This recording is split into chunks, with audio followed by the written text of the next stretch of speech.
I don't know what could be accomplished if NBA players chose to cancel the rest of their postseason.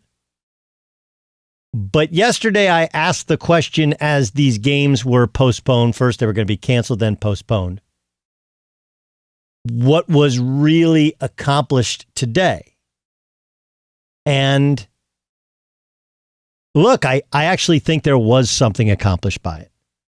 It wasn't that we hadn't had a national conversation about police brutality, nor that there wasn't attention to what happened in Kenosha, Wisconsin. Oh, yeah, by the way, if I'm being completely honest, which is what I do, and it makes some of you uncomfortable. I get your Instagram messages or your Facebook messages or your tweets at me. You know, either one, I'm a suck up to athletes, or two, I'm a racist. Neither is true. I just call it kind of like I see it. The truth is that we don't actually seem to know or want true justice. We still have to get an explanation for what, from different perspectives, happened. It doesn't mean you're going to end up either liking the answer or agreeing with the answer. And it still doesn't necessarily explain why someone would be shot 7 times in the back. All of that said, there's still a lot that's out there. But by the NBA players saying, hey, we're not playing, and then the NBA players at least discussing the possibility of canceling the rest of the season, it started or re-triggered the movement.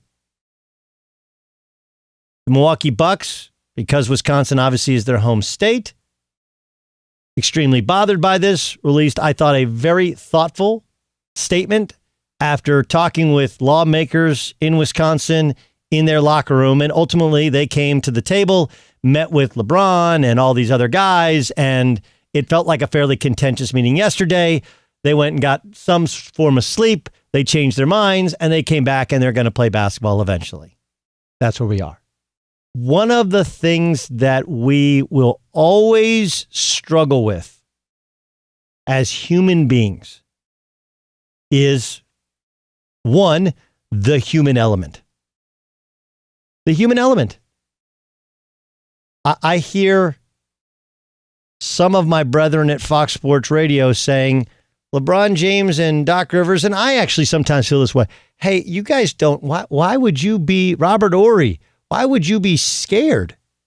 No one will do you harm. You wouldn't be in this sort of situation, nor would your kids. But you cannot tell a black man how he's supposed to feel when he sees these images. We struggle with all the images that are in front of our face, on our phones, on our TVs, on our laptops and iPads.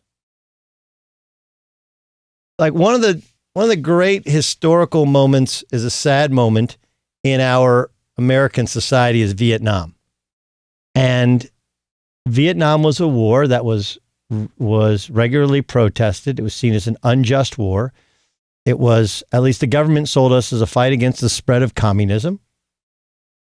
And what changed about that war as opposed to previous wars were images were sent home in real time to the American public.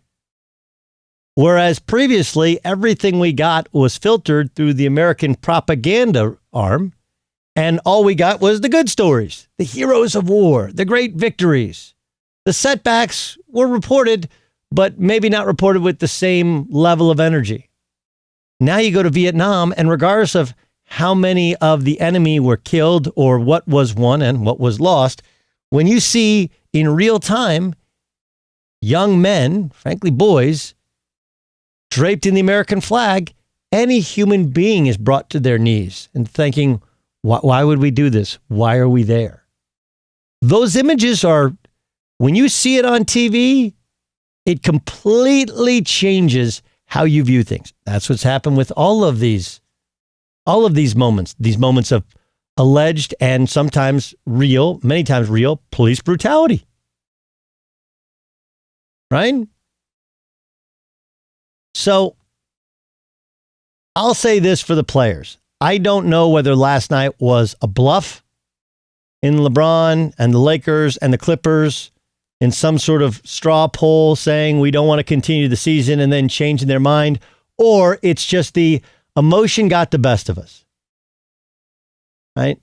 When you're LeBron James and you're the most prominent player in the most, in a league that really promotes the individual more so than any other professional sports league or teams, right? Like baseball doesn't do it, obviously. Football, Brady and Rodgers and the quarterbacks, but nothing. The NBA sells these guys. Like they are the stars.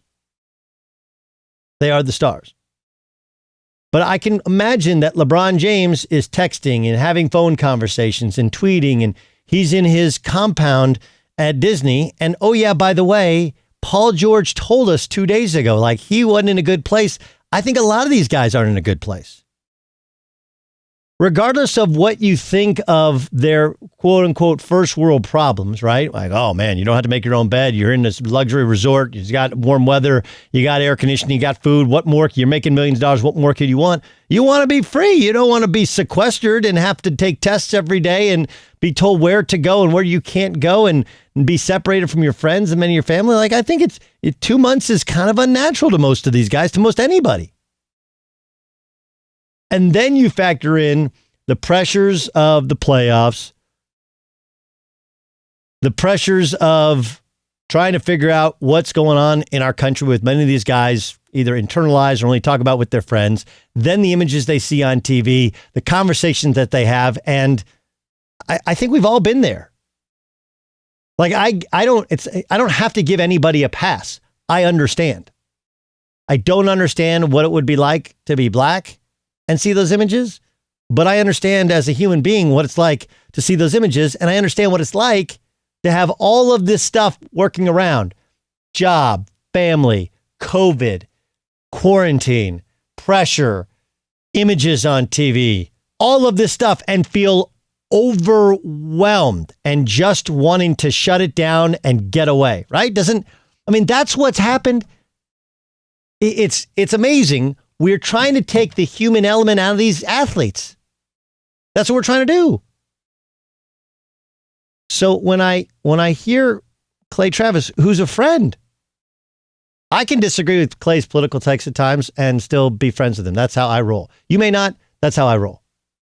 I have friends that are super, super liberal to the exact opposite side. I'm very much friends with them. They can disagree with me. I respect them. I don't always agree with them.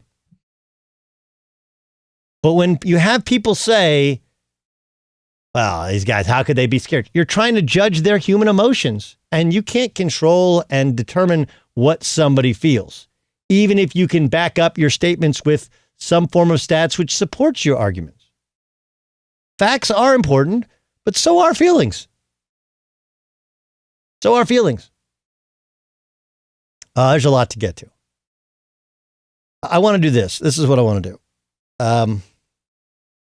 Now, on one hand, I completely support the players and their right to protest, to not play.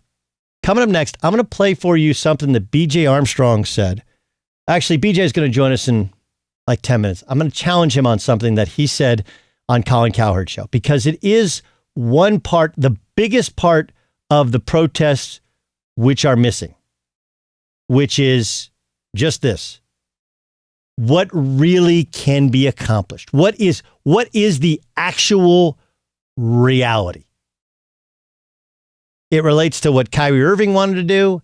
It relates to what Avery Bradley wanted to do. It relates to the pressure they want to put on owners. All of this. What is the reality?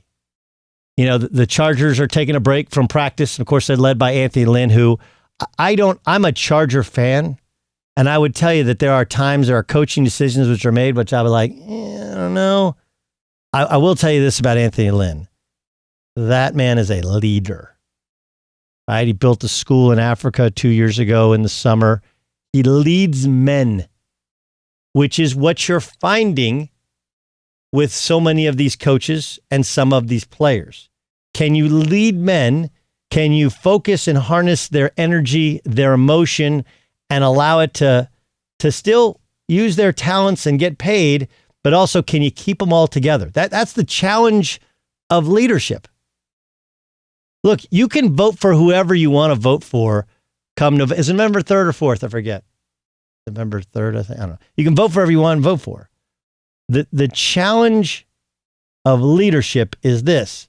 When things go bad, can you get everybody together, pulling in the same direction? In my lifetime, okay, up until the current president, I would say the man I disagreed with most in the White House in terms of some of his actions was actually George W. Bush, right? There's a lot of stuff that I didn't vote for him, but I will tell you this: when 9/11 happened, and it was horrific, and we can all discuss the second Iraqi war and was it just or whatever. But I will tell you this, and everybody who is alive and old enough to remember will say the exact same thing. That dude found a way to get everybody together, right? I hear you, and the people that did this will hear you. That's what he said. And you know what? For that moment, you're like, that's my guy. That's a leader. And I'm watching Anthony Lynn right now. I've listened to Doc Rivers. I've listened to several others. And leadership is exposed during times of most adversity, because you have to factor in all of these human emotions. Guys scared. Guys questioning anything. Guys wondering, what's the purpose of me being here? Guys questioning other guys are like, wait, why can't you just go out and play? Like, we've always had this stuff going on. Why can't you play now? Like, all of these things. You have infighting within teams. Can you harness that? That's when true leadership exposes itself.